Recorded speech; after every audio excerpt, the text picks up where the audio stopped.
She's an interdisciplinary artist and art administrator. She currently works with the Joan Mitchell Foundation as an artist and engagement manager. She previously worked with the Studio Museum in Harlem as the director of public programs. In addition, she's worked with Artadia, ArtTable, Bronx Museum, Columbia University, including many others. And her practice is rooted in observation, vulnerability, process, synchronicity, inviting the inside outside, and rendering the invisible. She will be having a session with Lola Flash and Aaron Turner. And take it away. Thank you. Thank you.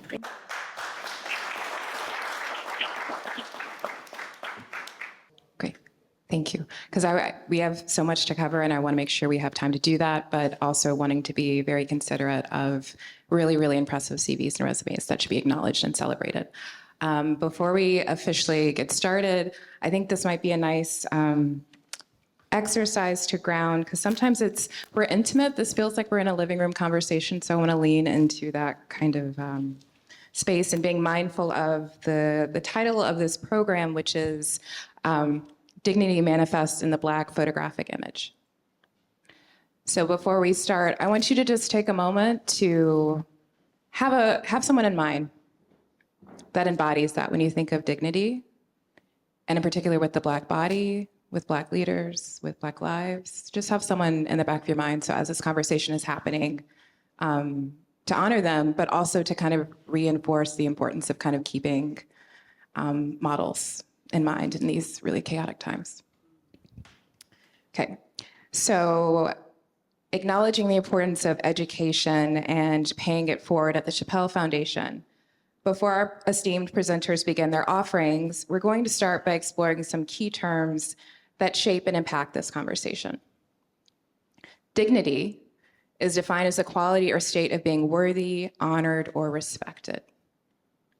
Photography is defined as the art or process of producing images by the action of radiant energy, and especially light, on a sensitive surface. And manifest is defined as A, readily perceived by the senses, and especially by the sense of sight, or be easily understood or recognized by the mind. And in its forward to Deborah Willis's crucial publication, Reflections in Black, A History of Black Photographers, 1840 to Present, Robin D.G. Kelley sets the scene. In a time when the deliberate distortion of Black images in popular culture was as common as ice benders in turn-of-the-century cities, the camera became a mighty weapon in the hands of pioneering Black photographers. The same photographic technology responsible for the circulation of minstrel caricatures, of dim-witted watermelon-eating Negroes, of alleged African cannibals, of happy-go-lucky darkies whose lives revolved around dice and razors, was used to create counter-images of African-American life, images of dignity, pride, success, and beauty. He goes on to explain, as modern visual poets, they, Black photographers, were equally concerned with locating and reproducing the beauty and fragility of the race, the ironic humor of everyday life, the dream life of a people. Whether through portraiture or impromptu street shots, Black photographers sought to capture something deeper than victimization, more complex than a heroic rebellion against the man. And they found it, the interior life of Black America, the world either hidden from public view or forced into oblivion by the constant flood of stereotypes. And so we are so fortunate today to be in the company of two photographers continuing to further the good work, the noble cause that began in 1840. And that is Lola Flash and Aaron R. Turner. So today what we'll do is Lola will actually give a presentation, Aaron will give a presentation, and then we'll come back and have a group conversation, and then we'll open it up to a conversation with y'all as well. So without further ado, I'm going to pass it to Lola Flash.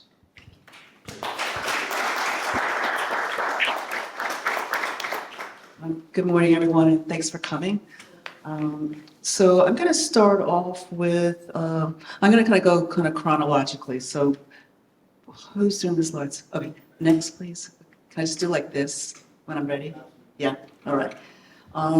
So thinking about what you just said, I'm definitely very aware of the colonial beginnings of photography and really thinking about words like capture, subjects, like those words are just so revealing in the beginnings of photography. I remember when I was in Paris once, I saw these photographs of Black people and they had like these different kinds of like archaic looking measuring uh, things that were like kind of measuring our noses, measuring our heads, speaking to, that we were less than. And so that's kind of always in my mind. And also thinking about the photography, the history of photography and the photographers that we learned about and how they kind of went into these communities. And that's what I was thinking about you too. Like they go into these communities, many times our communities, and they decide to create an image that they want where there's no kind of collaboration with the others, whereas I think both of us, are looking at our own communities that we are part of. I'll just talk a little bit more about my work. So this is cross color. This is the work that I did. I actually started this process when I was in college. And so basically my dad we would meet here in New York and my dad would get me all the equipment I needed for college, for the darkroom. And he'd get me the Chrome paper, which was the kind of paper you would print a slide onto, which was also very hard to use. And so I would like probably go through the box of paper like in an hour or something and be too kind of shy to ask my dad for more paper. So at the college, they had all this negative paper laying about. And so I thought, what would it look like if I printed these slides onto negative paper? And this is what I got. Next slide, please. So everyone knows what a Coke can looks like, right? It's red, so it's a warm color. It's the opposite of a warm color is a cool color. I lived in Atlanta after I got out of college and continued doing this cross-color process for 20 years, basically. I always like to refer to it as last century. And so my teachers were like, "What are you doing, Lola?" And I said, "I don't know, I just like the color." I knew that because I was in an academic environment, I needed to come up with something a little bit more, stuff that had a little bit more substance. So I realized I could make, that when I grew up as a little girl, I still love dictionaries. And back in the day, I'll try not to say that too much, but back in the day, they used to have, in different homes you go to, they had encyclopedias sitting on tables. And they had those little things where you put your finger in and turn to the different pages, right? So a lot of you all know what I'm talking about. Something about that, I just love that tactileness of it. And so I knew that Black in the dictionary meant bad, dirty, wrong, and I knew that white meant pure, angelic, perfect. And so I realized with these pictures that I was doing, I was making Black people white, therefore good, and white people Black. And so then I realized I could make people green and purple and blue, and sort of really move away from the binary idea of color. Also, sometimes gender is a little blurred, so you're just looking at a human. And so I don't think I really was able to sort of understand the power of what I was doing then, but I just kept doing it. And people were like, "Lola, you're still doing that weird color?" And I'm like, "Yes, I am." So I did that for like 20 years. Next slide, please. So this is, once I graduated from college in '81, that was like the first year that someone was diagnosed with AIDS, HIV. And so sort of fast forward, I moved to New York in about '87, '88, right around the time when the epidemic was starting to get really bad. And ACT UP was a big organization that did a lot of work, towards making people aware of the AIDS crisis and the fact that the country, the city was not doing much to help it. And I just thought that the cross-color process worked really well with that. This is like what they used to call like a perfect Kodak day, but in my photograph, it looks like everything's on fire, right? Next slide, please. And we were talking about Reagan, right, earlier, and that was a picture of Reagan. This one is, I did an alphabet called K is for KKK. I did an alphabet, this picture is called K is for KKK, and it speaks about the racism within the gay community. Because it was present then in the '90s, and it still is present. Next one, please. So these are, I feel like my work is really all about me or situations that I've been in. And so for me, it's a very cathartic process. My mom always said it's better to laugh than to cry. And I think that just thinking about my ancestors and the way that they dealt with being enslaved and how they still, made great food and cooked and made clothes and all kinds of really smart ways of going against, massa by, making quilts and the songs that they had, it's like so ingenuitive. And you just think, I think like, gosh, you're in that situation, you still have this, this like joie de vivre. And like, thank goodness, because otherwise a lot of us would be sitting in chains right now, So just really thankful for my heritage and the fact that I just am like, okay, this is what's happening. Well, I'm going to make it change. So Surmise is about people who kind of look, who are, I guess, brave enough to present themselves in the way that they feel. Now, when I was little, my mom used to, put me in pink and in dresses. And by the time I was old enough to say, Mom, I do not like this, she told my dad, like, you go take her shopping. And she felt bad, actually, that she had put me in those clothes. And my dad, from that day on, just took me to, back in the day, used to have those, not the Salvation Army, the Army Navy stores. And so I go there and get all of my jeans and things like that. Anyway, so this series is kind of talks to people who just really want to dress the way that they want to and present themselves in the way that they want. And every series has to do with a situation. So this situation, next slide, please, had to do with every time I go into the women's bathroom, and it still happens today, even in New York City, where I go into the ladies' room and the ladies holler at me and tell me I'm in the wrong room. So to be honest with you, now a lot of times I'll just go into the men's room because, like, I don't know, the men never seem to bother with me. And usually the line is shorter, this kid here, Tenzin, used to like to wear his sister's dresses. He's now in his second year of college at Harvard. And then the person next to him is Utah. And when I met Utah, I knew that they had top surgery. So I was like, what's with the top surgery? Are you transitioning? And they said they just didn't want to navigate lives with boobs. And so, like, for gay girls my age, we used to like bind ourselves, and that wasn't an option for us when I was growing up. I probably would have done it, but I feel like now, at the age of 65, I'm like, I think I'm just gonna let good enough, alone. But I think it's like, that's why I'm happy to be with you too, because I think the intergenerational conversations are so important, and I really thrive on talking to younger folks. The next slide, please. So this is Legends. This series, again, it's the first series I started using a digital camera. I was really like in love with my 4x5 camera, and I still am. And like the guys at the camera shops would always be like, Lola, there's something called digital.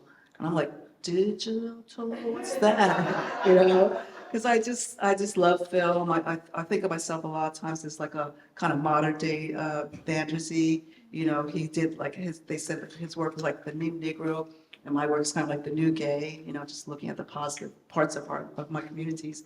But I started doing this series thinking like that because I started off with a lot of like people who were dancers and sort of performers, I thought maybe it would make more sense to do a digital series because that way they could move around a little bit more. With the digital camera, sometimes it's a little stiffer, but there's pros and cons to both.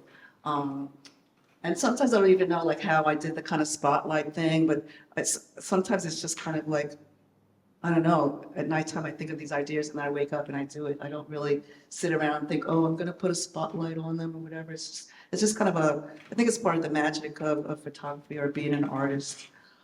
So these are two trans folks that do a lot of work in the community. Next slide, please. This is Augusto. He used to do a lot of drag. I love him. He's like 82 or 83, and he remembers so much about the past. In fact, I'm getting ready to do a project with MoMA around the AIDS epidemic, and I'm getting him to talk about his experience. And that's Campbell X, who is a filmmaker in London. Next slide, please. So a lot of my work, I really work towards doing a kind of global approach. I think maybe because I lived in London for about 12 years, and I kind of saw America from the other side. And I also think that, America is often so sort of America-centric. When you think about the map and the way that America looks bigger than everything else, and you know what I mean? So I really think, and also a lot of the issues that I'm dealing with around like racism, sexism, homophobia, patriarchy, it's different in different countries. So I really work towards photographing in lots of different places. Now that I'm retired from teaching, it gives me the chance to sort of travel a little bit more and finish a lot of my projects, because a lot of my projects kind of go on for 20 years or so. I don't know, I think it's like, it's okay, but sometimes when I see people, I go to museums and I see people have finished their series, I'm like, how do they do that? Because I always write ongoing, you know, for all of my work. So I think this is my last series, right? Is this the last series of work? Yeah, I think this is my last series. So, oh, wait, what's happening? Go back, please. Can you go back to the first one? Huh? Okay, so this is called Syzygy, the Vision. This is a series that I'm excited to say that, is it blurry or is it me? Okay, let's go to the next one, because that makes me feel weird. Okay. So I'm excited to say to you all today that I'm on my way to the motherland to continue this series. It's based on Afrofuturism. You know, so Afrofuturism talks about the past, the present, and the future. And so I've just been feeling really like going to the motherland just would really put legs on this series. And, I always write that I want to walk in the footsteps of my ancestors. So I got this grant called the Pollock Krasner Grant, which is, like they say, dreams do come true. And so in November, I'm going to be going to Dakar to, of course, photograph at the Door of No Return there. And I'm going to even have be able to afford to have some, my assistant. I have a fixer there, and so she's organized everything for me. So I'm just excited. They sort of shot that I'm excited about doing, I think the most is we're going to have an overhead shot of Goree Island, and then I'm going to be in a boat. So that's actually me, and I'll tell you a little bit about it. But so I'm going to have a shot of me in a boat driving away from Goree Island, going where I want to go. Not being taken by them. And so it's just I'm just so excited. But I started thinking about. This series was really just supposed to be one shot. It was someone told me they were doing a series about a show about Afrofuturism. So I just thought of they said if you could get something together in a couple of weeks, So I said, okay, I'm going to a residency. I got a helmet, thinking about the future, and then on the helmet I saw the orange. So I was like, oh, I can use my prison uniforms because I've been obsessed and saddened by the prison situation and incarceration system in America. And so I have a lot of prison uniforms, and so I had these orange ones. I thought, okay, I'll wear that, thinking about the present situation in America in particular. And then I got some orange handcuffs just to talk about freedom, right? So in some ways, I kind of feel like it's, you can go to the next slide, please. Sometimes I feel like it's kind of like Afrofuturism 101. Maybe because I was a high school teacher, I like to kind of simplify things. And a lot of my friends who aren't artists, sometimes I think they still feel nervous about going to museums because they don't understand the work. So I really want to make my work accessible.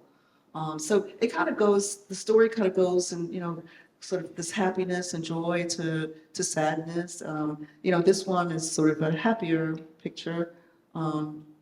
But even when then, I didn't know then that back in the day on the 4th of July that Black people were able to eat white vanilla ice cream. That was like the only day that we were allowed to eat vanilla ice cream. So here I'm making this picture thinking, oh, this is going to be one of the joyful ones. And it turns out that it's not really that joyful. But also that's what's so important about learning about history. And for me, taking that history into my own hands and telling the truth. Next one, please.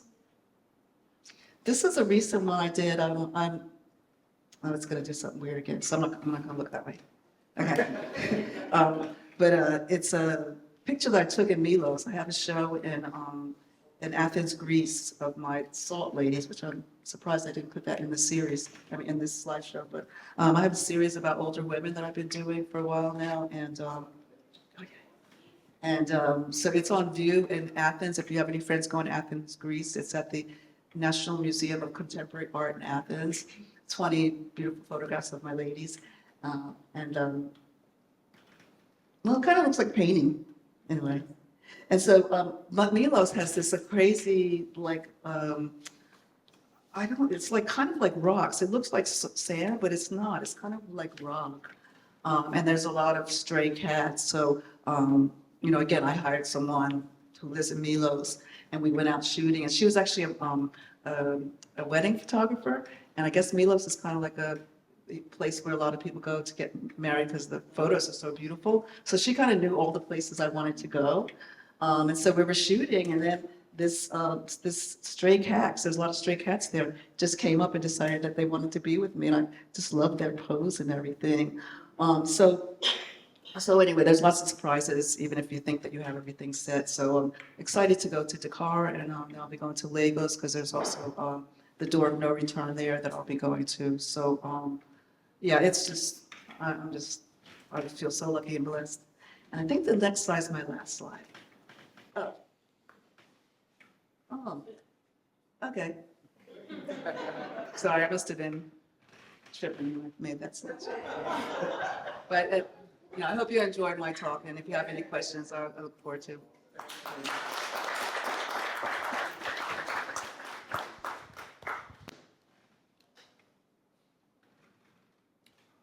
And here goes the answer.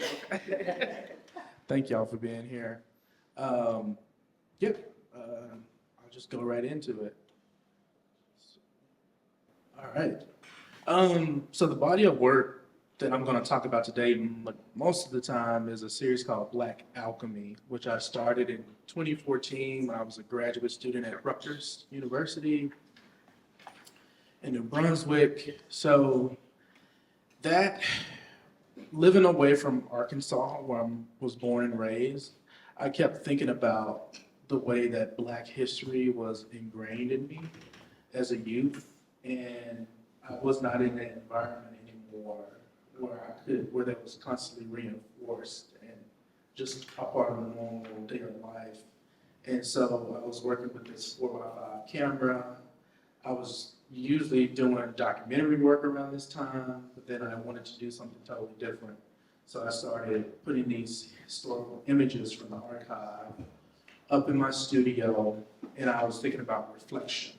So I would take literal mirrors and try to do these tricks, I guess, with the camera, in camera in the studio with 4x5 black and white film. And it has a lot to do with abstraction, and talking about history through abstraction. Next slide. And so some of that history is, starting from the far right side, is historical family images. So that's an image of my brother with my nephew. The middle image there is kind of my reflection about African Americans in the military and that relationship. And then the third image there is about the complex history of a figure, a very, very important figure like Pauli Murray. And looking at that history through abstraction, through collage, through fractures. Next slide. And some of that, like underneath that, I came in 2014, I came across this article titled, "It's Not Enough to Say Black is Beautiful." And it was, I think that title of that essay by the painter Frank Foley is this conversation about the right of African Americans to make abstract, minimalist, geometric art versus using the figure. So that's why my images look the way they look. They look abstract and they look minimal, but I also inject the body, the Black body. So I think there was an important conversation around this time in the 1960s, coming out of the Harlem Renaissance, dealing with the Black Power movement, dealing with the Black arts movement, and a lot of these artists, among many others, choosing to use geometric forms to produce their artwork, and sort of landing in the middle. The predominantly white art world would not accept them, and then their Black counterparts would not accept them. So a lot of them have passed on, but a lot of them still making work to this day in this same way. So that, in a way, leads to what I like to call the discursive enterprise, understanding the history of art that came before me, understanding what's happening now in the present, contemporarily, and then making work that imagines the future. Next slide.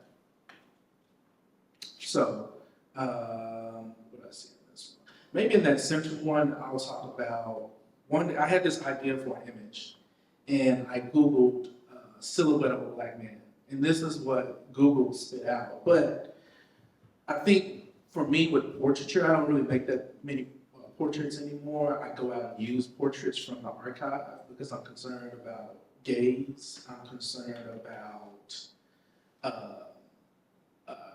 dignity that exists in images, and I'm also concerned with the idea of anonymity.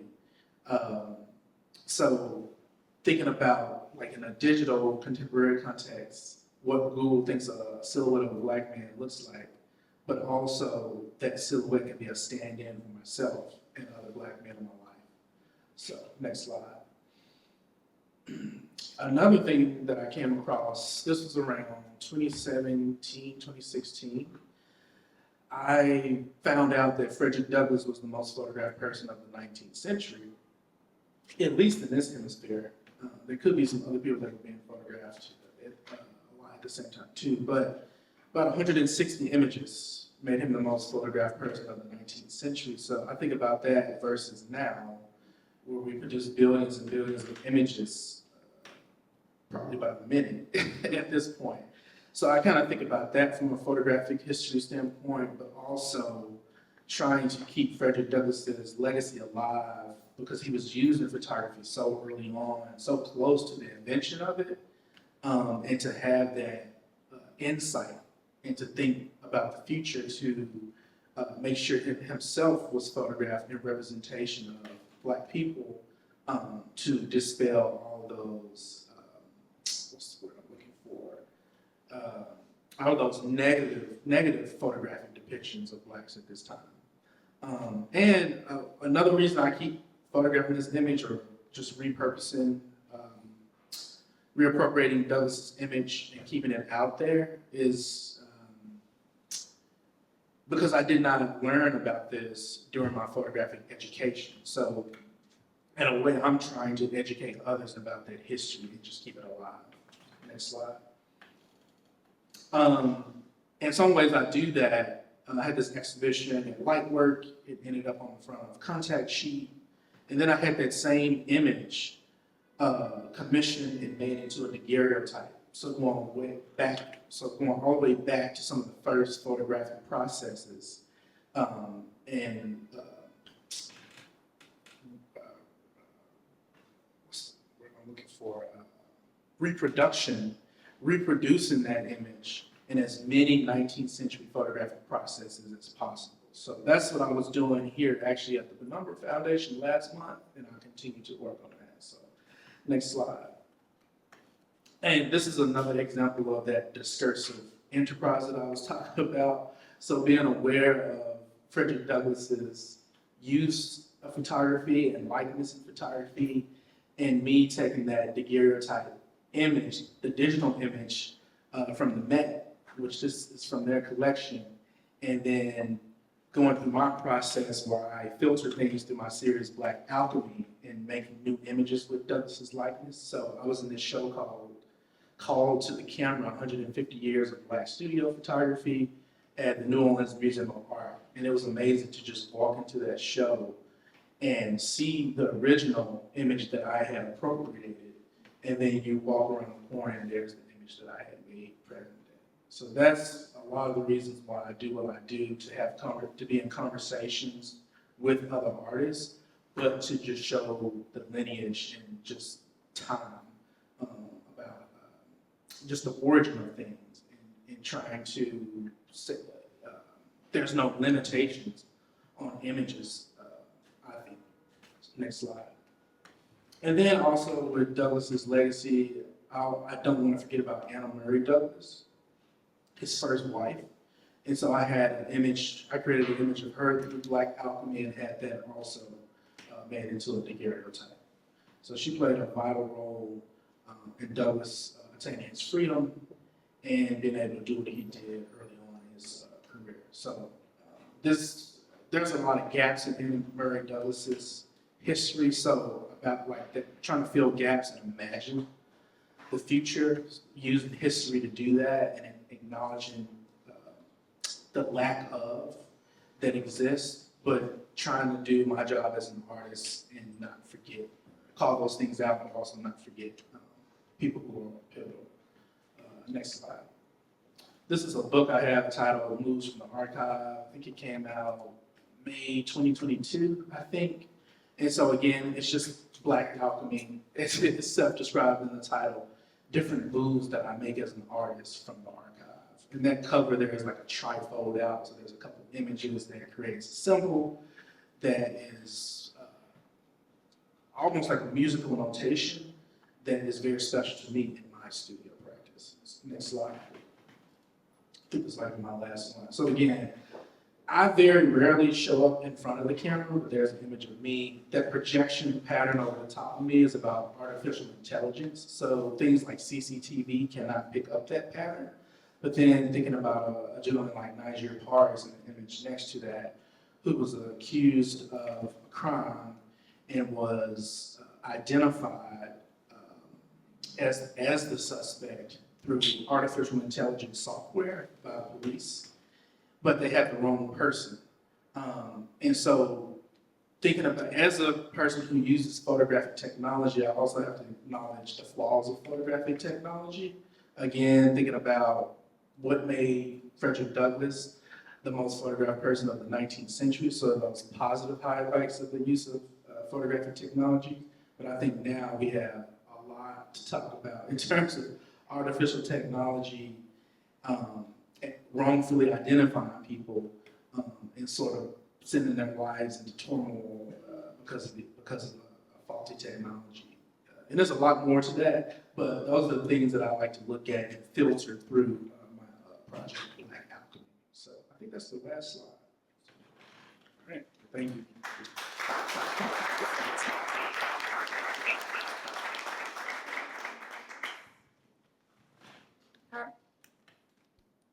How are we on? One. How are we on time? Are we right on time? Right on time.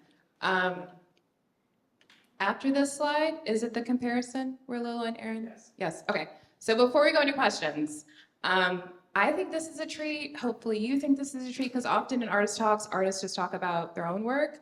But this is a moment for Aaron and Lola to have gone to look at each other's websites. And so they pulled a work of the others. And so they're briefly going to do like a brief read and what resonated in the photo that they chose to pull. And then we will go to questions. Yeah. So next slide. So Lola, you want to start?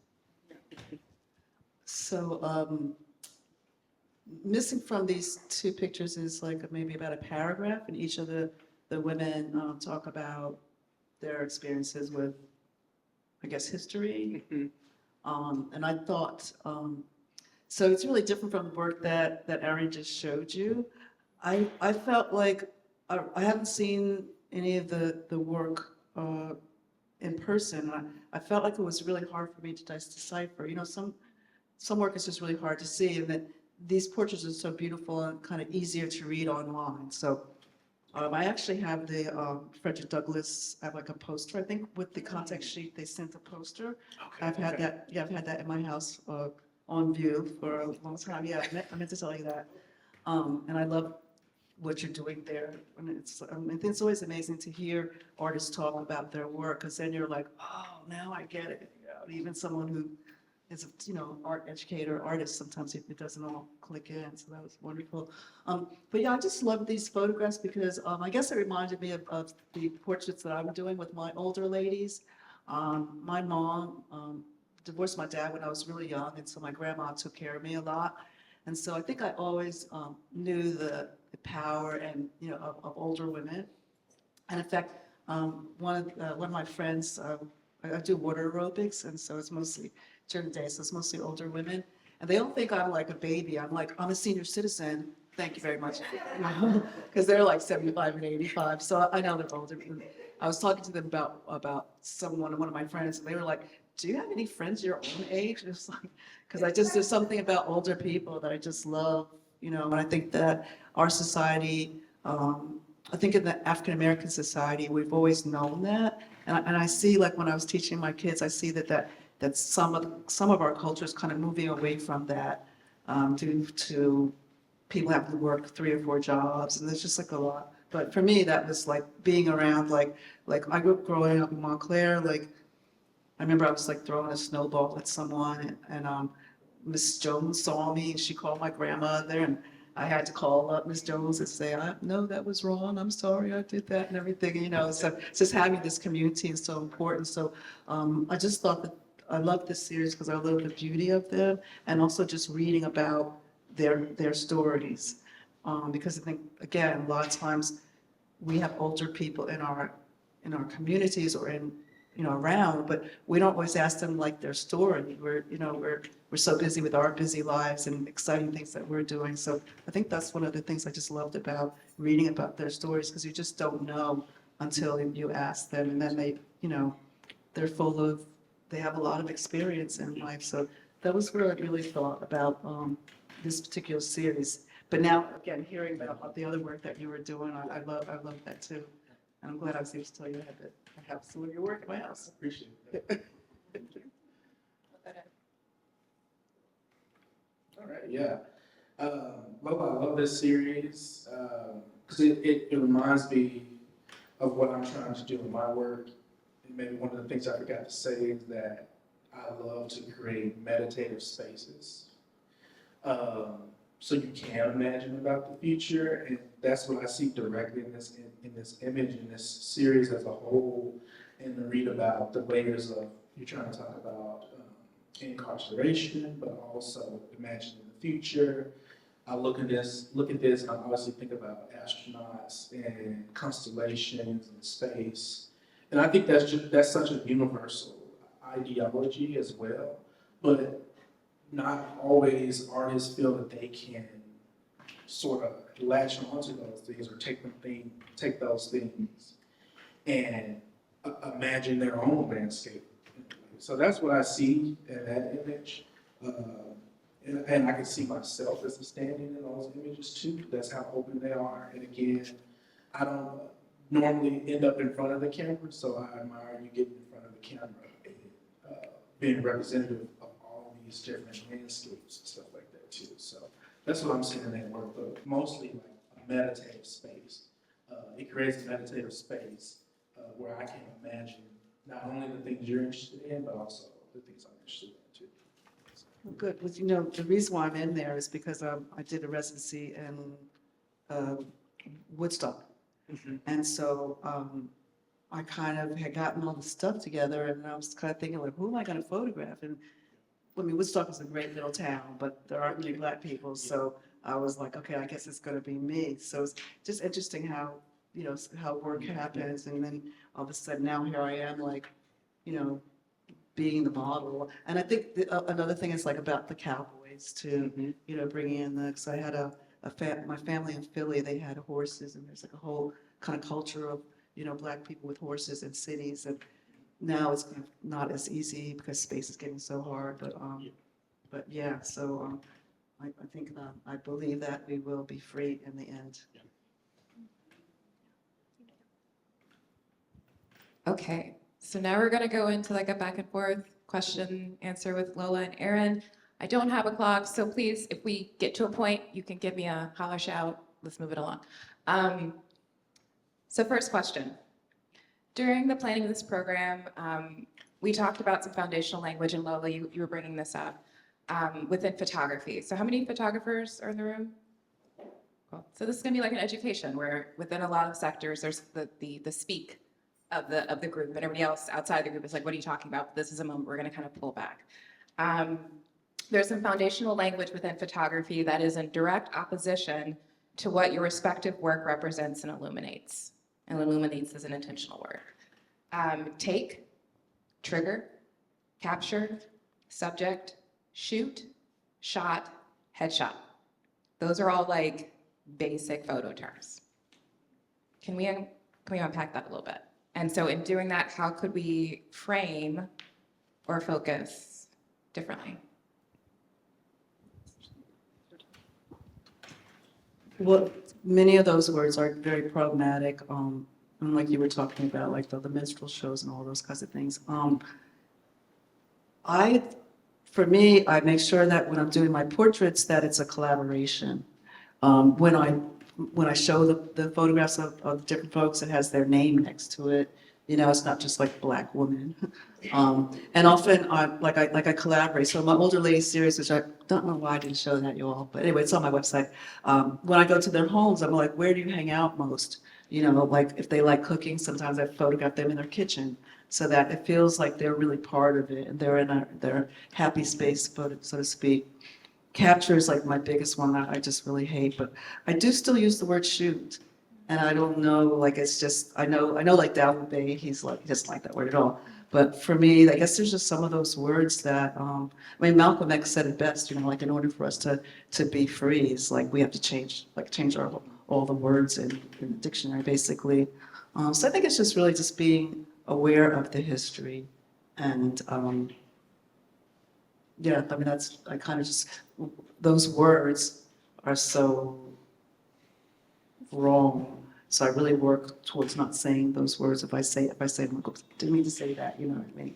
And shoot is the word that I don't know, what else, what is another word for shoot? Do you use the word shoot? I do still use it, but as an educator, like my students will use it back to me. Oh, how many images do we have to shoot for this assignment? How many when can we go shoot during class and stuff like that?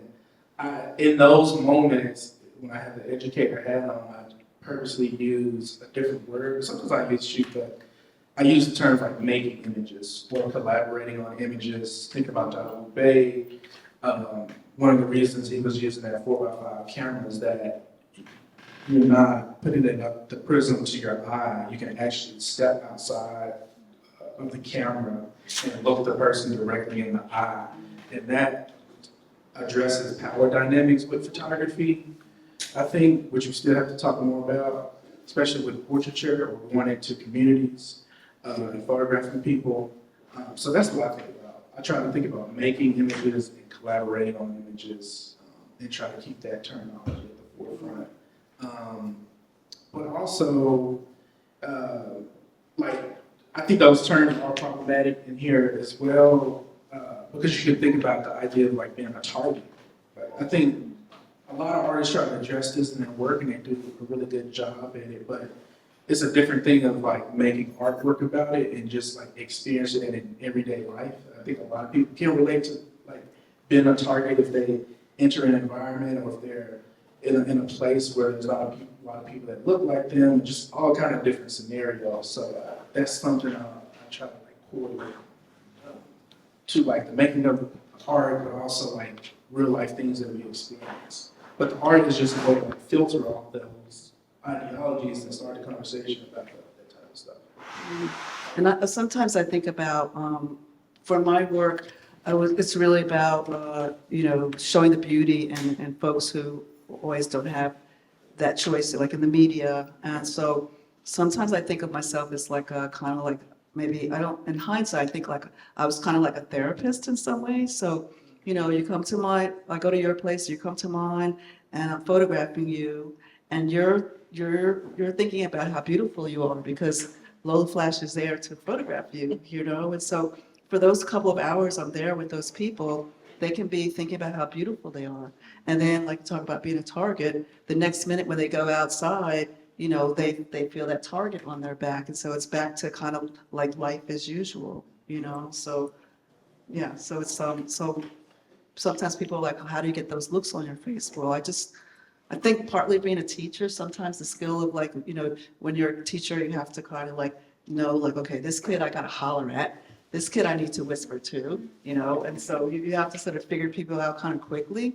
So the same thing when you're working with someone, photographing them, you have to really make them feel comfortable and have them think about, I always like the older women, I think about, think about your grandchildren, or, have them think about, or in some of my series, like I want them to like be standing proud. I think about pride and power. And almost like what you were saying when you started off, I often say for my surpassing series, which isn't in there, but you can see it on my website. But I always say, think about power and pride and someone that you admire. And so I did that once when I was photographing Carrie Mae Williams. And she said, oh, I'll just think about you. And I was just like, okay, keep it together. I just kind of hid behind my 4x5 camera.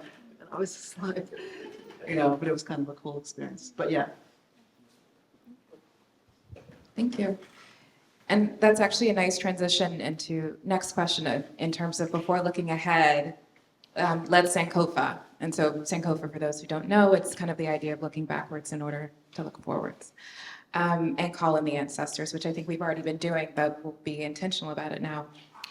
Calling the grands, the aunties, the uncles, the parents, the play cousins, the mentors, the muses, the role models, and just who first showed you how Black folks could be imagined or represented via still or moving image in ways that depicted what you knew, lived, saw, and felt, or to see what Maya Campbell describes as the eye mirror image. And Erin, there's something about Frederick Douglass that I can't not see Frederick Douglass and not think of you.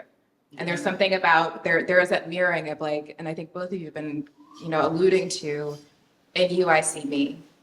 And the role of photography as this means of like finding these connections and making visible representations that are a reflection of a truth that others are not providing space for. So yeah, if you just want to call in some folks. Yeah, I mean, just thinking about Douglas off the top, I think his gesture is really subtle, but cumulatively, like all the images that he took that were made of him, and then you accumulate all the time leading up to like this conversation we're having now, I think that's when it gets a little bit more complex within that subtlety or the simpleness of like being posing for an image. But to address this question, who like showed me is just my family. I would like to say like first, a lot of my family were teachers, nurses, I got lawyers in my family, professors, all types of stuff. But even those who were more blue collar, they started their own businesses and things like that. They never really wanted to work for anyone. And so, including my dad. And so that's what I saw. Like my family reflected a likeness that gave me a sense of pride. And that pride also extended to my school teachers. But also some of those school teachers were, they taught my parents and my siblings. And so it was like this long lineage in the community that I grew up in that gave me a sense of pride. And then photography came much, much later. And so I think about Roy De Carava mainly. Just love his work. Everything that he stood for. If you get a chance to read about Roy De Carava more in depth, I encourage you to do that. But that's what I think about. That artistically, that's who showed me how it should be done, amongst many others. Kara James Marshall, not a photographer, but knows how to make really amazing images. Just a really amazing image maker, no matter the medium. So. Totally. He the show that he had at the Met Broward was the kind of beginning of me thinking that maybe I should have my work in museums or galleries. I didn't really talk about that, but I never really wanted, museums seem like white walls and white people on the walls and white people in the space, especially when I was younger. Now they're changing a lot. And I think that show, his work really made me think, okay, maybe it is time for you to get your work in these museums. But I would definitely say we have a very similar, interestingly, kind of background. Our parents were teachers. My mom's a principal. And so I think that, I had a camera when I was like really little. I had a little Minox camera. I don't think I knew then what the power of photography was. But I would say probably family-wise, my great-grandfather, Charles H. Bullock, I have this great picture, which I don't know why I didn't show you guys. Anyway, there's a great picture I have of him with Madam C.J. Walker and Booker T. Washington standing on the steps of a YMCA. And back then they were called the Colored Ys. So my great-grandfather, it was his mission to create these Black Ys, colored Ys all over the country. And that's why I ended up growing up in Montclair, New Jersey, because he made one there. He found one there. And then fast forward, I was telling you all, there's where that school, where the Y was, there's now a school there in Montclair, and it's named the Charles H. Bullock School after my grandfather, which is, fills us all with joy. And in many ways, I feel like I kind of took the baton from him because he knew that we needed to read and we deserved equity. This picture I'm talking about is from 1920, so like over 100 years ago. And artistically, I'd probably say Zanelli Mahali is someone I really look to because, homophobia is right up there with racism, and sexism, they're all up there, and, I'm Black, queer, and female. So I have a lot of, I always say I can never run out of any ideas to make projects with because there's a lot of stuff I need to deal with, But I think that Zanelli has been able to show folks, queer folks, in a really beautiful way. And, they had this backing of this really big museum or gallery so that they were able to launch their career. And so, but it's wonderful. And like, we're good friends whenever we, thinking about community, whenever Zanelli has a talk, she always makes me stand up. If it's at MoMA or someplace else, she'll make me stand up and she'll be like, they'll be like, their pronouns are they, them now. They'll be like, this is Lola Flash and there's a lot of other lesbians before me, because it's just now that, I kind of made the museums by my work. And, once MoMA got my works, I just said, I was like, you know what? My friend wrote me who worked at MoMA, and I answered his email and I said, P.S., who's the person I need to talk to have a studio visit? So my friend sent it to the head there, and 2 weeks later I got a studio visit, and they bought some of my work. This was, I turned 16. I said, Lola, you must be an adult by now. So it's like, tell these MFs that they need to, I'm serious, tell these MFs that, they need to have my work. And so, once MoMA got my work, then the Whitney, and that work, the cross-color work that I showed in the beginning, that work stayed under my bed for 40 years. I didn't tell you guys that part because no one liked it. And I loved it, but I just thought, okay, let me do something new. And I had to show a pen and brush, and they reminded me of this work under my bed. And like they say, the rest is history. So I think to end this sort of end of the kind of long question or long answer is that at the end of the day, my friends and my family are the reason why I've been able to keep this long career going, because they didn't need validation from MoMA.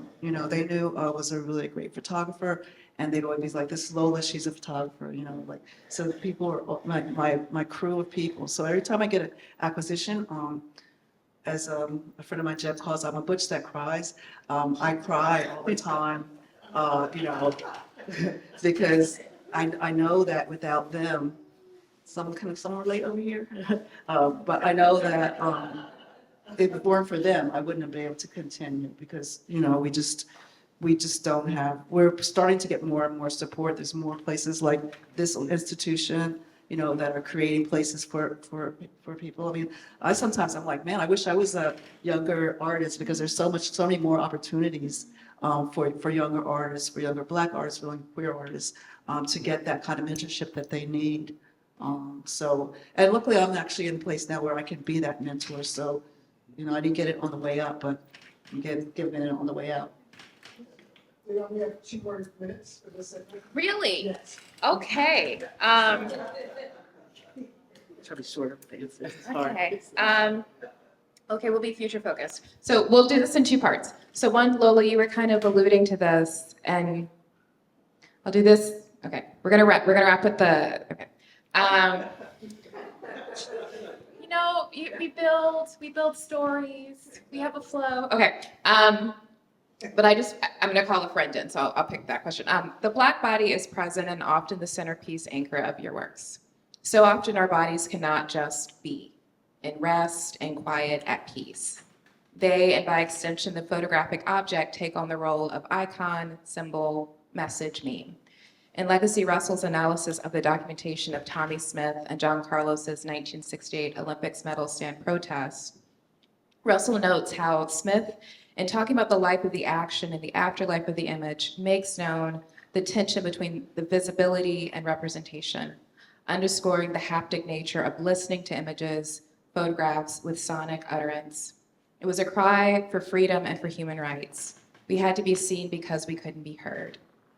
So zooming out, what is your hope for the near future and how we see, feel, show, and even hear the Black photographic image?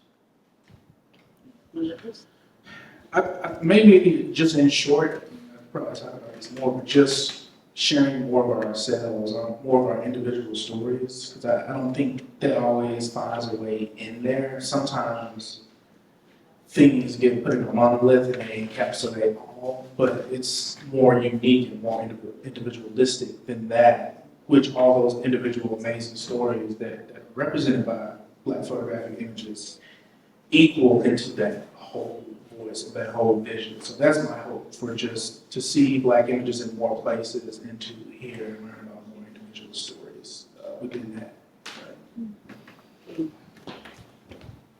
Well, now that we have more folks that look like us in, like in museums, like we have Naomi and Guggenheim, and there's a long list, but I think that that's really hopeful because they see us, and I think sometimes they're in a hard place because they don't have as much freedom as maybe we would like for them to have. But I think that more and more people that I'm dealing with in different museums and stuff are people of color or they're women, and so I see that the change is really happening, and I think that.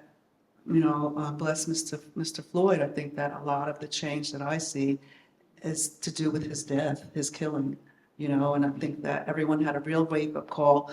I'm like, so optimistic, and I believe that, like, again, I don't mean to brag when I talk about MoMA, but it's a really big thing, and so, but they said to me, like, we know we should have bought your work in the 80s, because that's the work that's selling, it's work I did in the 80s, but I'm like, well, you guys probably weren't even alive yet, so it's like, or they weren't in those jobs, and so you can only move forward. That's my feeling, you know what I mean? So that gives me hope that there's more people that look like us, that want to hear our stories, that know that there are thousands and thousands of stories to tell. So, as you're teaching, like, you're making sure that those kids understand that their story is important, and so those are the kinds of things that make me hopeful. And, I have a lot of young people coming to me and saying, that they see themselves in my work. And so, I kind of wanted to be that photographer that was found out, like, after I died. But now I realize that it's really good to be alive and get my flowers now and sort of be that person that people can come up and hug and thank, and sort of be an example for people that normally don't have, any kind of examples, positive examples. Yeah. And so with that, I'm going to give a plug to the Chappell Foundation again, and just as a means of wrapping up and wanting to ensure their space. In our current times where arts funding continues to be cut, arts education continues to be prioritized in public schools, and artists are still having to justify why art is a necessity, not a luxury, why are organizations like the Darryl Chappell Foundation important for the art ecosystem? And how did you come to the foundation? And what is it meant to be a part of this community of artists and art supporters advocates? Because you're naming the importance of community, you're naming the importance of families and friends as a means of, like, motivating, ensuring that you, one, believe in the work that you do, that you see representations, and that you know that you're not alone. So maybe just briefly, your connection to foundation, but also just, the importance of community to further this work. My connection to the foundation was back in summer of 2022, I think, or maybe in 2021, being an artist in residence at the Ogden Museum of Southern Art. And for years, I had been wanting to get back to New Orleans. And so I think the foundation is so important because a lot of what artists need is just time and support to get stuff done. Because a lot of times we have to, work a job. Sometimes it's hard to justify things, but this opportunity gave me the justification to go to New Orleans for almost 2 months, make work, meet people, network. And it's been like a really pivotal point in my career to just have that time and support where I didn't really have to worry about anything. I was just able to make the work without a lot of distractions. So that's why I think foundations like this are super important to supporting artists and giving them the time and space they need to make the work they want to see around the world. And so I supported an artist at the Lightwork. And I think a lot of times these residencies, I know, again, when I was younger, I really didn't like to apply to residencies. So they always seemed like they were like out in nowhere. And so I think for me, like it would have been nice, because I also did the Lightwork residency, it would have been nice to have someone to talk to because you're in these kind of foreign environments and then you're supposed to be producing work. So to have someone that, is kind of holding your hand from afar I think is really important. And so, yeah, that's basically what I think about my experience with the foundation was just being able to be in place for this young artist, to have someone to look at their work, to just know that I was there, just, you know what I mean? So I think it's really important just to have, that kinship. Thank you, Darryl. Do we have time? Q&A now, Or no, do we have time for like one? for the Q&A? Wait, oh no, we're ready, we're ready. Okay, let's do it. Okay. We're in the Q&A. We're in the Q&A. We have more time. So first, thank you, Lola, thank you, Aaron, for conversing with me, but opening this up, because I was kind of intentional about not talking about the work that was seen to make space for you to ask those questions. But if you also have any other general questions you'd like to ask, you can raise your hand and we'll pass the mic around. I have other questions, so I can fill in the voids if needed. Question?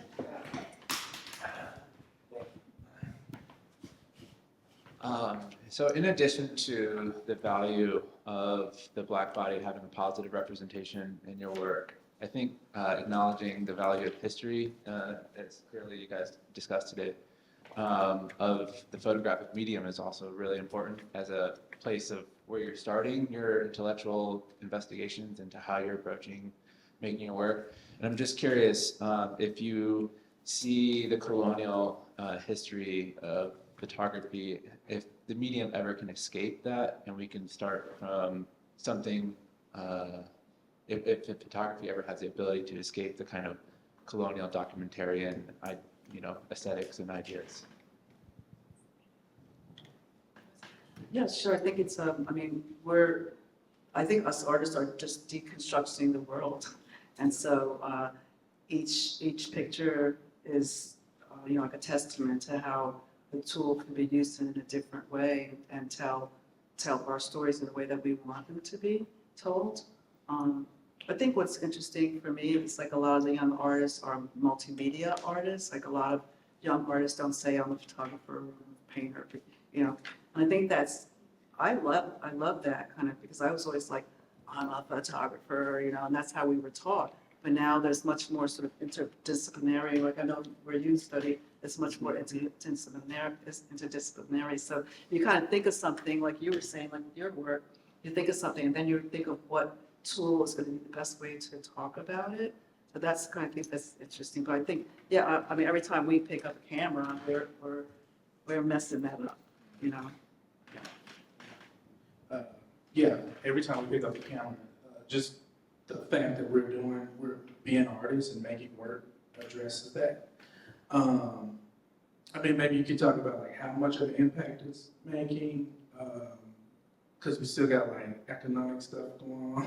It's just, I love history, and sometimes even before I make an image, I'm like, it's a lot of time in between. I'm like reading books, listening to artists talk, listening to experts speak, reading about experts. And what I have my students look at is James Baldwin's essay, The Creative Process.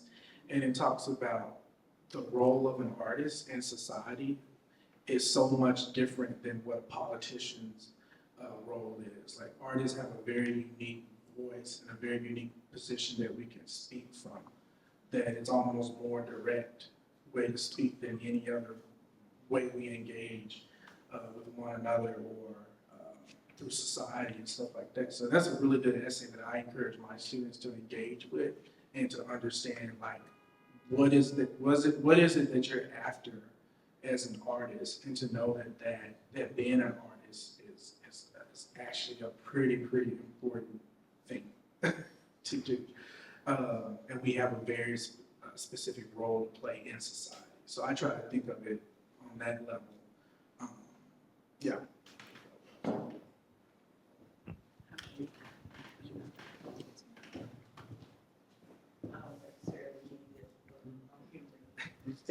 So to that end, since you're sliding into, politics and all of that, what do you think we or you as educators get to do? Like what sort of impact do we get to have in order for the system or the powers that be to support the arts?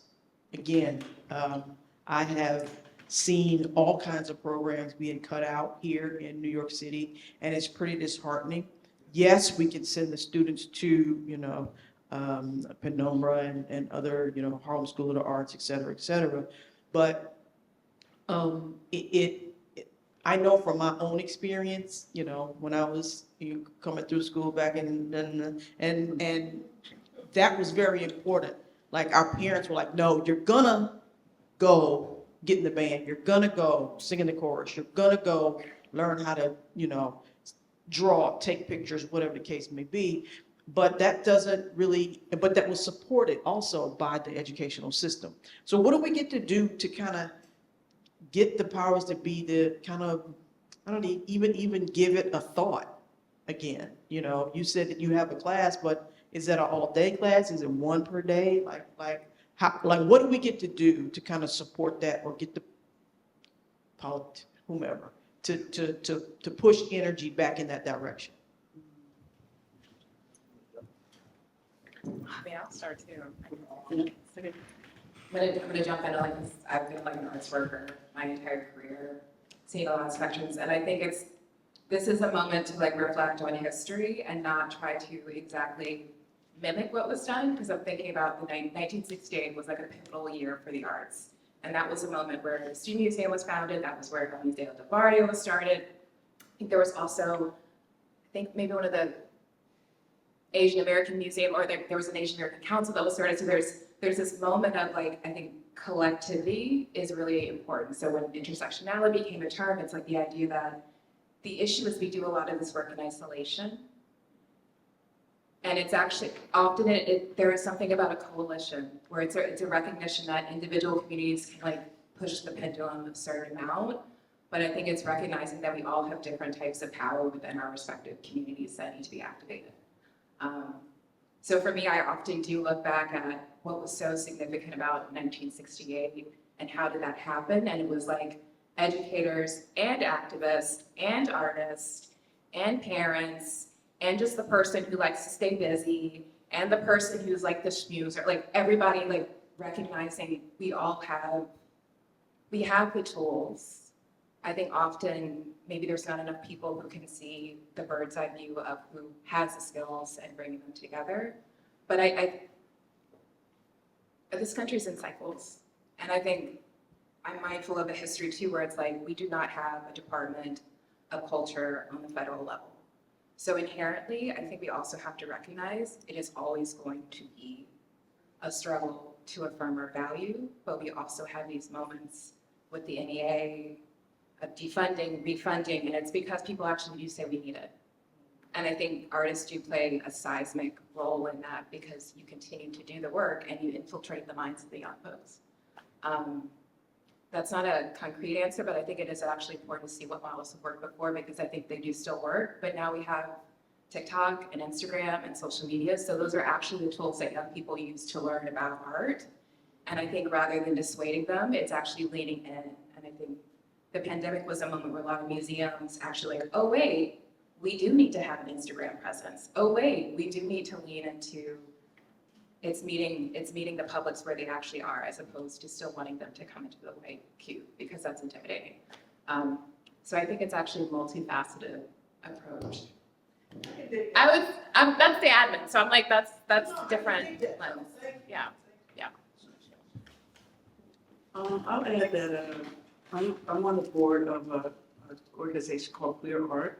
And so, like many organizations, nonprofit organizations, we've had various donors pull out because of different things. So that's something I've really been thinking about as the president now, thinking about how to fundraise, who to ask next. And, you know, we were sort of talking about like, okay, well, if Amazon offered to give us money, do we take the Amazon money so that we can give money to Black trans folks, but then know that it's coming from them, and just kind of like, you know, where do we go with what we want to do, and you know what I mean? So I think it's really complicated, but it's definitely something that's been on my mind, because we have so many great programs like this mentorship program, and just like, how can we keep it going? You know, how can we give money to artists? We have different prizes that we give out annually, and we've had to sort of cut back a couple of them because we just don't have the funding.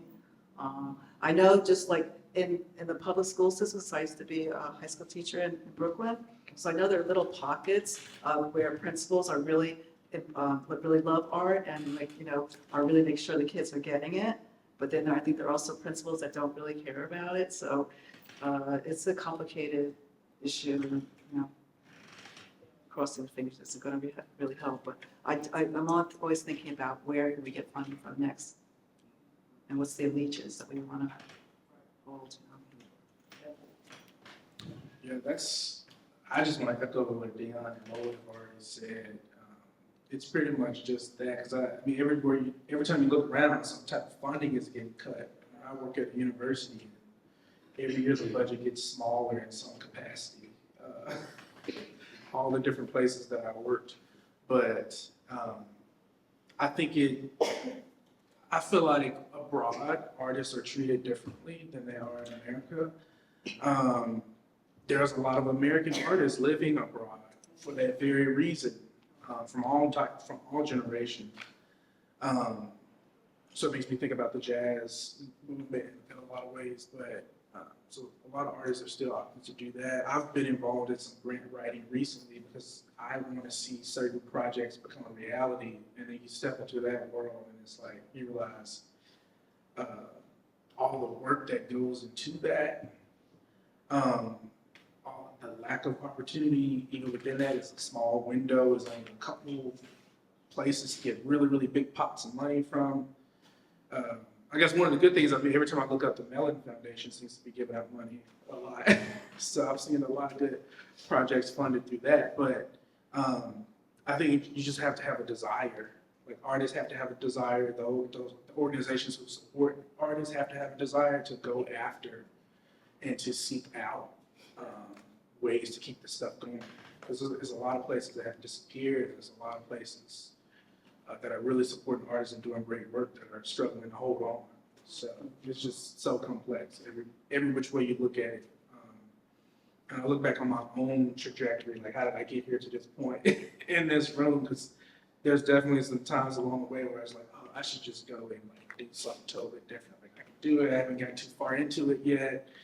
I could literally like pivot, and like all my needs would be taken care of. But it's like, I think a lot of artists can attest to this, like taking risk to follow this journey. Like a lot of other careers do, but art feels really specific, especially in this day and time. Yeah, thank you for your question. We have time for one more question. Very good. So I would say, I come from, I call it Texas, and I've actually been on foundations where you've had to look directly at the bylaws and take out diversity and inclusion. So I don't know what to do except to say, for things like that, support Darryl Chappell Foundation. I'm a board member with Transparency. But my question is, So I went to school in Baltimore. My roommate was Frederick Douglass descendant. Fred I. Douglass, who used to do impersonations of his look just like him. So I have some sense of Frederick Douglass and from Baltimore. But recently I wondered, I guess perhaps I'm rediscovering Frederick Douglass. And my question is, it comes up with you all. I mean, Lola, did you have this Frederick Douglass poster in your house? Darryl, Aaron, that you do this work. And I think, Joanne, that you brought this thing up, Frederick Douglass. I'm working on a project now with some people where they are in Africa, in Ghana, where they are building a statue of Frederick Douglass. And I was wondering what, and I asked, why are we doing this in Ghana? And they said that from an African perspective, or at least from that African perspective, they saw Frederick Douglass as the personification of the stolen ones who fought back. And that's that image. And so in a sense, I'm almost rediscovering somebody, I partied with, Fred Allen. So in a sense, I'm rediscovering even as close as I thought I was with Frederick Douglass. But that struck me that all of you had a connection. And my question was, what are you feeling? What's that image that brings him to your imagination?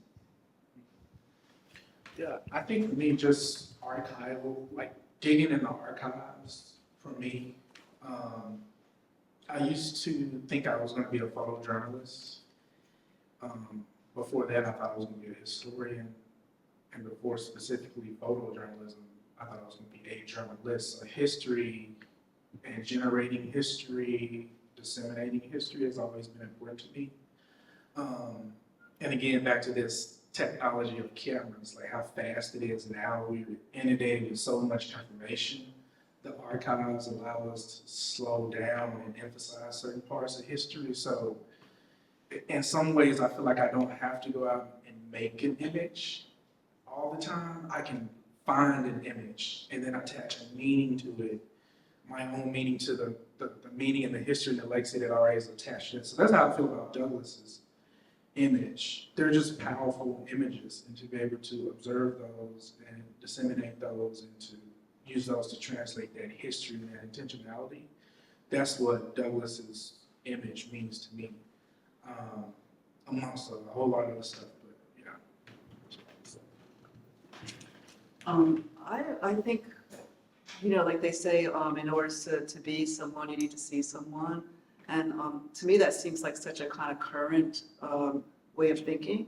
So, I just think he was a genius, like Du Bois, just to think like back then that they had such a forward-thinking way of being.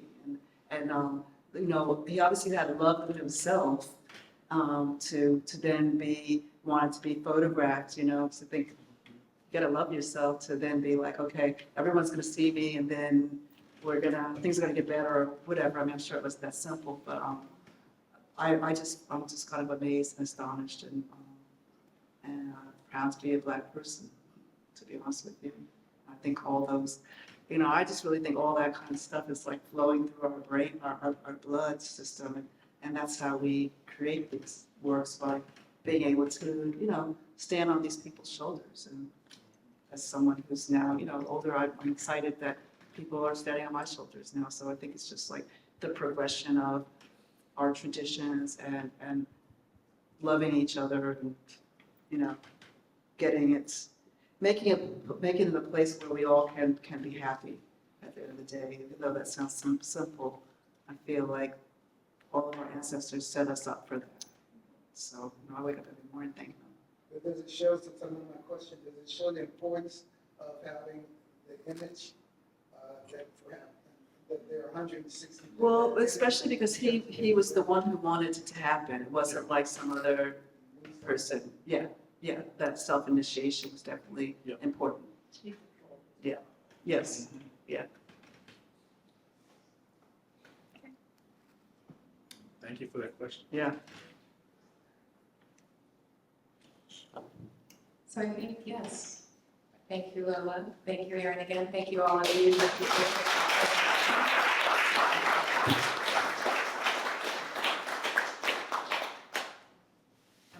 it along. So now we're going to have our Well, let's thank our artists again. Thank you so much.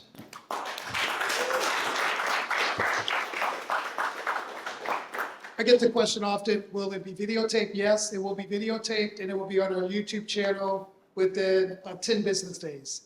No pressure, Mr. Ring. He's hard at work back there. So we expect it in 10 days. But thank you again for phenomenal presentation, and I really, really appreciate all the work that you all are doing. Lola, safe travels to Ghana. I saw about the work. Aaron, we follow you all the time as well. Love your work. We appreciate your work in Aurora, was there in Indianapolis, and just phenomenal. And Daonne, welcome to the community. Once you do any work with the Darryl Chappell Foundation, we don't let you go. We're already brainstorming of your next project, so just so you're warned.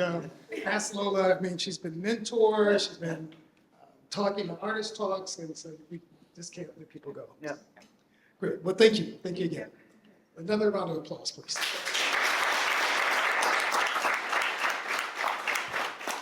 At this point, I would like to, we have recognition every year for a Business Partner of the Year, and I would like to recognize our Business Partner of the Year. They actually are here in the house. So our 2024 Business Partner of the Year is the Black Art Today Foundation from Maryland. So I would like to provide this certificate to Alicia Clark, co-founder and vice president, and also to Lisa Lumford Clark as president and COO. The certificate says the Black Art Today Foundation has demonstrated the core values of the Darryl Chappell Foundation of collaborating, and therefore are presented with the 2024 Business Partner of the Year Award dated this 7th day of September 2024.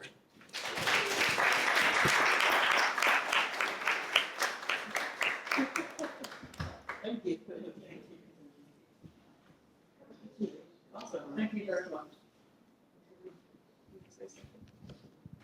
We also have a Artist of the Year that we would like to recognize. So our 2024 Artist of the Year is a person that is featured in many different projects, also is featured in the contact sheet. You heard this, that was mentioned during the panel. This is one of our partners in Syracuse at Lightwork. So this particular artist has done a lot of phenomenal work. Definitely look her up when you see her name. Her Instagram is going to show up. And really has been a phenomenal artist. We're recognizing her today because of her collaboration, her support of the foundation, her willingness to get on a call with us and just really help us brainstorm. So the 2024 Artist of the Year is Jory Menija. She has demonstrated the core values of the Darryl Chappell Foundation of helping others and collaborating, and therefore has presented the 2024 Artist of the Year Award dated this 7th day of September 2024. This certificate comes with a $1,000 check.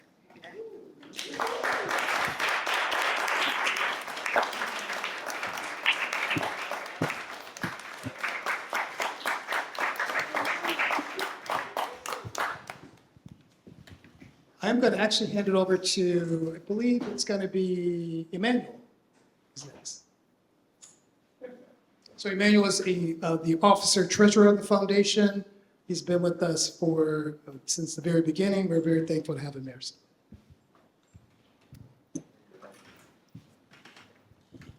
Hello, everybody. Thank you for coming. So my role here is to, again, thank you guys, and to let you guys know that we'll be partnering with the New Orleans Museum of Arts this coming fall. This will be our first time partnering with that museum and also venture into the South, I believe. So I think there's supposed to be a QR code coming up. Yes. So if you, part of our core competencies. It goes back to so there's an open call for any artists in New Orleans. Oh, yes. So there's 2 Darryl Chappell Foundation, Creative Assembly, Artists in Resident New Orleans. The application process opened yesterday, and it's open until September 27th. If you know of any artists in New Orleans, this is an opportunity for them to receive $2,000 for a stipend and also direct support from NOMA.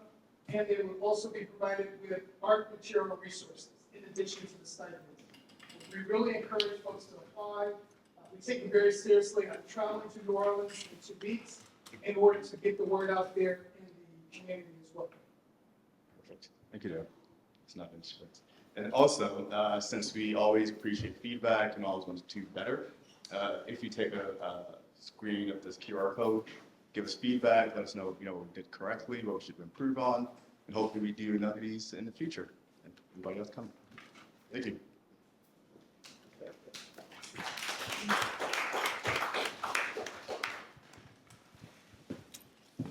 Take the mic. So I had the best part of this job, but I almost gave it away ahead of time. First of all, I want to thank on behalf of the Board of Directors of the Darryl Chappell Foundation. Thank you all for coming. Love that beamer on. You're always in the house. But I really want to thank you all. If you want further information about the organization, please go to darrylchappellfoundation.org. And again, as I said earlier, in times like today, there's no better organization to support than one where the example's already been set by someone who puts his own money up and says, I want to make a change. And I think if we all recognize that that effort can make a change and support it, then some of these questions and some of the challenges we face will be lessened. Finally, is the QR code up for... Just wanted to take a moment to thank our generous partners. And I just definitely want to thank our generous partners, as you can see, and our patrons, as you can see on the list up. We like to make that a longer list, and then flash.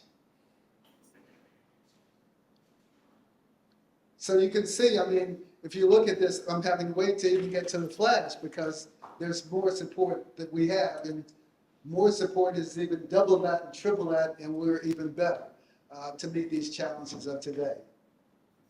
It's a lot. So there's the information that you want, how you would stay again, not Darryl per se, no offense. The next slide is an actual QR where you can sign up for the flash So, update. exactly. So that's where I'm trying to get to, the QR codes. And if you would just take the QR code and you would find out how to get flash from the Darryl Chappell Foundation. You'll love those, keep you up to date about the foundation and the work that's being done. And finally, I'd like to, before thanking you for coming again, I'd just like to thank the artists and the panel and all of you for coming out. It really makes a difference. You think it doesn't, but it really, really makes a difference. So thank you all for coming. And finally, there's no get-together like this, at least for me, without a party. So if you go to the back, you'll see some refreshments. Thank you all for coming.